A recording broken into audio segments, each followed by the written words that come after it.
To encourage Canadians to return, Dame is offering some freebies, including a set of Canadian-themed golf balls. Maple syrup, hockey jerseys, and Mounties. A gift to say thank you, a gift to say come back and see us.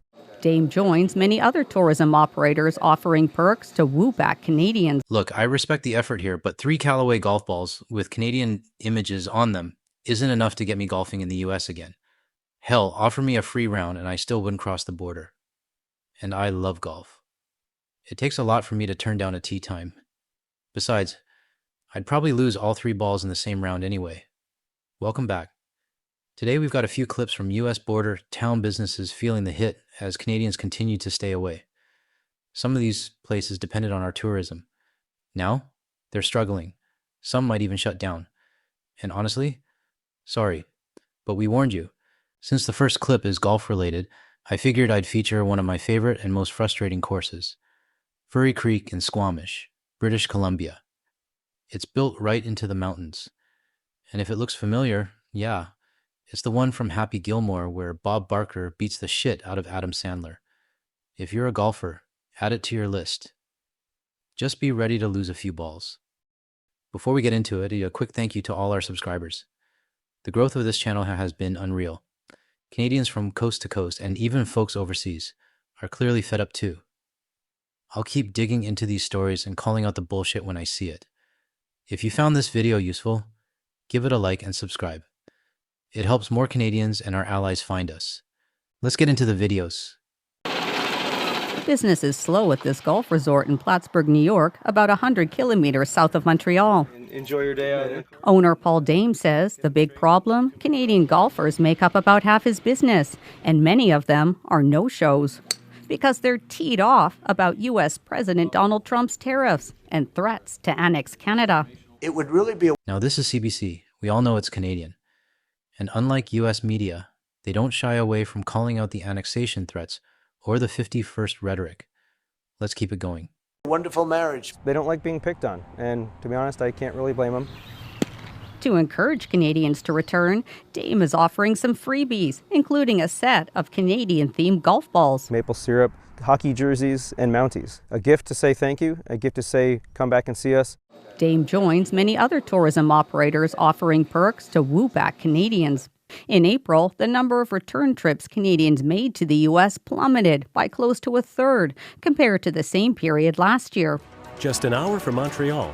To help boost sagging tourism numbers in the Plattsburgh area, the local Chamber of Commerce is running TV ads targeting Quebecers.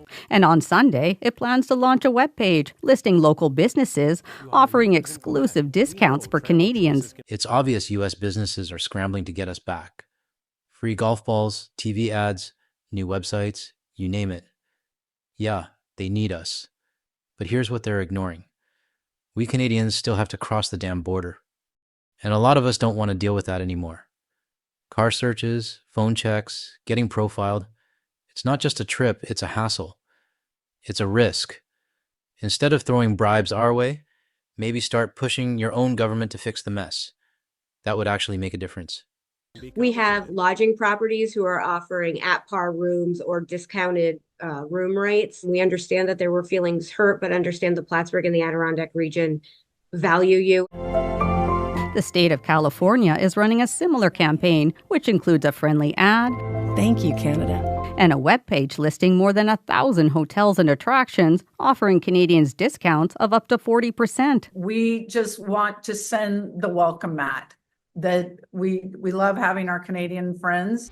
But it may take more than kind words and deals. Because of Trump, I'm not going to travel to the States, even if they offer discounts. Discount is temporary bandage, nothing else. So Trump also needs to drop the tariffs? Yes, definitely. Still, some U.S. tourist destinations say their efforts are worth a shot. Nice shot. Sophia Harris, CBC News, Toronto. It's worth a shot, I guess. But I don't know anyone that wants to cross the border for 3 golf balls. This is a grassroots movement, and the more bullshit Donald spews, the stronger it gets. Like I said earlier, if these businesses really want us back, they should be protesting their own government. If they stay silent, they're part of the problem. This next video hits closer to home for me. I live about 45 minutes from the border on the West Coast. I used to cross all the time to pick up packages, save money, Save time. But now, border checks, bullshit questions, and tariffs on what I bring back. I just ship everything to my door now. I get that these shops relied on us, but instead of begging, they should be demanding change from the people causing this, not us. Canadian tourism has long been a vital component of Montana's economy, particularly in border communities. However, recent years have seen some notable shifts. Many factors influence Canadian tourism in our state. Exchange rate fluctuations have an impact. If you think about it, a weaker Canadian dollar makes travel to the U.S. more expensive for Canadians. This is pure bullshit.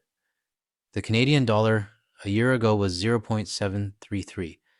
Today, it's 0.726. You really think this slight change is why we're not crossing the border? I'm so sick of this excuse. Travel was fine last year, and the dollar hasn't moved much. But now we're staying home or traveling elsewhere. And it's not because of the exchange rate. US media keeps pushing that narrative, and even some negative Canadians in the comments buy into it. But let's be real. It's crap, and we all know it. Not to mention, there's a bit of a strained relationship at the moment due to trade disputes and political rhetoric. Well, MTN's Anissa Coomer was in Sweetgrass today, where some say they've seen a decline in cross-border business lately. In order to avoid international shipping rates or get their goods quicker, many Canadians come down to Sweetgrass and pick up their packages here at the border storage. But uncertain trade policies and exchange rates have caused business to take a dip. Saves me thousands of dollars. Kevin Lillis travels from Calgary at least once a month to pick up auto parts from the business. Auto parts and farming equipment are popular items that come through, shipping cheaper and quicker in the U.S. than internationally. Shipping is really inexpensive anywhere in America. As soon as it crosses a border, it gets expensive, and then with all the added fees from the brokerage companies. With U.S. Border Patrol reporting less Canadians coming into the U.S., at the border storage owner Amy Lindskog says it's had an impact on her business, as well as other businesses in Sweetgrass. Let me pause here for a second. I'm not against these business owners. A lot of them didn't vote for Donald, and I know they're just trying to get by. The company I used in Blaine, Washington, they're great people. They always remembered us, always made us feel welcome every time we crossed the border. I genuinely hope they make it through this. I don't wish them or any non-Trump supporters any harm. But like I've said before, they need to clean up their own house before we even think about coming back. It's slowed down a lot. I mean, everybody's being told in Canada, don't shop American, shop Canadian. There's not as much traffic. The bar, the grocery store, we're all feeling it. Uncertain trade policies have left some Canadians concerned that they will be paying extra fees. Canada put tariffs on stuff from the U.S., which basically they were doing a duty at the border. So when people would bring their stuff across, it was costing them more.